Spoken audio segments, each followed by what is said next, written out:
কৃষ্ণগঞ্জ বিধানসভার বিজেপির প্রার্থী সুকান্ত বিশ্বাস সকাল সকাল বেরিয়েছেন ভোট প্রচারে।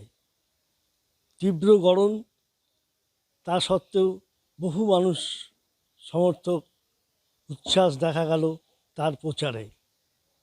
আজ কৃষ্ণগঞ্জ বিধানসভার মথুরাপুর গ্রামে তিনি প্রচার সারলেন। অত্যাধিক গরমে তাই একটু জিরিয়ে নিয়ে ডাবের জল খেলেন। পাশাপাশি তিনি বলেন, এই সীমান্তবর্তী অঞ্চলে বহু উদ্বাস্তু এবং মতুয়াদের নাম ইচ্ছাকৃতভাবে বাদ দেওয়া হয়েছে এসআইআর প্রক্রিয়ায়।